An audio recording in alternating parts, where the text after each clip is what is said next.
আজকে রেসিপি হলো সোয়াবিনের কাবাব। এর জন্য সবার প্রথমে একটা বাটিতে কিছুটা পরিমাণ জল বসিয়ে দিয়েছি। জল একটু গরম হলেই আমি এর মধ্যে দিয়ে দিচ্ছি সোয়াবিনগুলো। এবার 1 চামচ নুন দিয়ে এই সোয়াবিনগুলোকে 2 মিনিটের মতো সেদ্ধ করে আমি একটা বাটিতে তুলে নিয়েছি।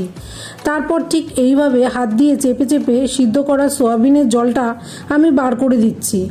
এবার একটা প্লেটে কুচি করে নেওয়া 2টো বড় পেঁয়াজ, সামান্য আদা, 20 কোয়ার মতো রসুন, 4টে কাঁচা লঙ্কা আর নিয়েছি ধনেপাতা। এখন এই সব কিছু একটা মিক্সার জারের মধ্যে দিয়ে আমি একটা পেস্ট তৈরি করব। পেস্টটা আমি খুব মিহি করছি না, সোয়াবিনের মতো ঠিক একইভাবে হাত দিয়ে চেপে চেপে এই পেস্টটা থেকে জল বার করে নিয়ে একটা বাটিতে রেখে দিচ্ছি। এবার সোয়াবিনগুলো আমি একটা মিক্সার জারের মধ্যে দিয়ে দিচ্ছি। এটারও খুব মিহি পেস্ট আমি করব না। এবার সব কিছুকে বাটিতে ঢেলে একে একে সব মশলা এর মধ্যে দিয়ে দেবো।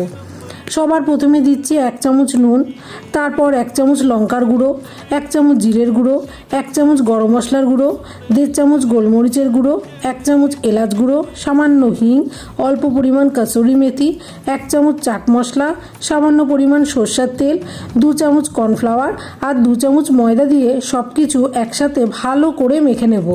এবার আমি হাত দিয়ে গোল করে ঠিক এইভাবে কাবাবটা বানিয়ে নিচ্ছি।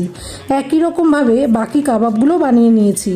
এখন কড়াইয়ে তেল দিয়ে দিচ্ছি। তেল গরম হলে আমি এর মধ্যে কাবাবগুলো দিয়ে দেবো। কাবাবগুলো এপিট ওপিট উল্টে পাল্টে লাল করে ভেজে তুলে নেব।